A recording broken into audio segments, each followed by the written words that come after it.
Welcome to the Faculty Multimedia Center's Quick Start Guide for the Insta360 X3. This omnidirectional camera has over an hour of battery life and waterproof capabilities, perfect to help you capture and create virtual tours for your courses and other projects. Let's get started. The Insta360 X3 camera sits on top of a tripod. The camera has a circular lens on the top with a vertical screen beneath it. Beneath the screen are two adjacent buttons. The right side of the camera has a power button on top and a Q button beneath it. To turn this device on, locate the power button on the right side of the camera body. Press and hold for 3 seconds to turn the camera on, then press and hold again to turn the camera off. The next area to focus on is the battery compartment located on the left side of the camera. The left side of the camera body has 3 latches.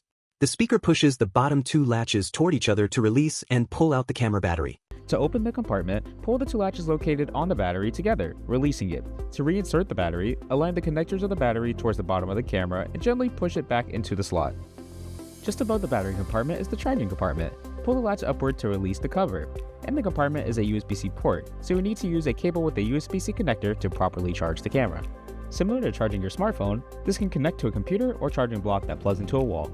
If you remove the battery from the left side of the camera, you're able to access the micro SD card slot. The SD card slot is indicated with a small white SD card icon near the bottom of the battery slot. This is where you will insert and access your memory card for storing photos and videos. With the card facing toward you, gently insert the SD card until you hear a click to lock it into place. To remove the SD card, push the SD card in and it will eject. On the front of the camera under the main screen lies 2 buttons. On the left, indicated by the circle, is the capture button. Press this once you take a photo or to start and stop a video. The button on the right, indicated by 2 windows, accesses the capture settings.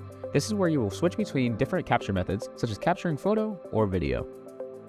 In the top right corner of the main screen is the battery indicator. This informs you of how much battery you have left before the camera shuts down. In the top left corner of the screen is the storage indicator. This shows you how many images you are able to take if you are capturing photos, and how much recording time you have left if you are capturing video. A white SD card icon on the top left of the screen with 999 plus number next to it fades to a 4 hours 27 minutes. At the bottom of the screen, you will see a number. This is your resolution indicator. The speaker taps an on-screen number labeled 72 MP. And if you click on this area or swipe up on the screen, it will open the options to change the capture resolution of the camera.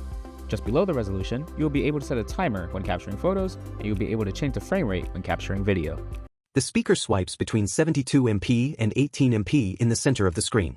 Beneath it is a timer with 3-second, 5 seconds, and 10-second settings. The 360 camera's screen fades into video settings. The top is labeled resolution with 5.7K and 4K options. Beneath it is frame rate options of 30, 25, and 24.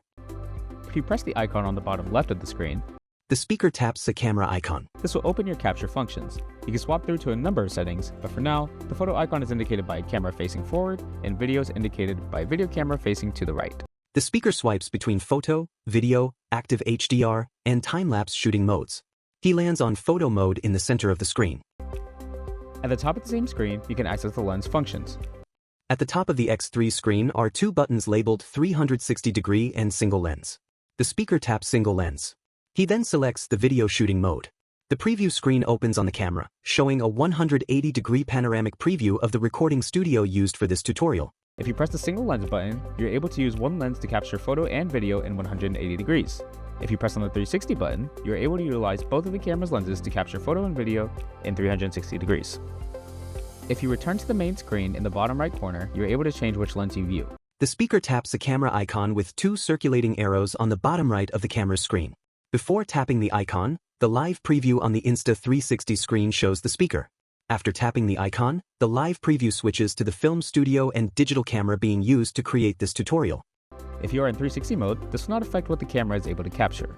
But if you are in the single lens view, be sure to change the view to the direction that you would like the camera to capture images. As a final note, on the right side of the camera under the power button, you may notice the quick button indicated by a Q. This is primarily where custom settings are saved for easier access. We hope this quick start guide has helped you get started with the Insta360 X3. For more information or assistance, contact or visit the Faculty Multimedia Center. On-screen text reads, "Reserve now." Faculty Multimedia Center.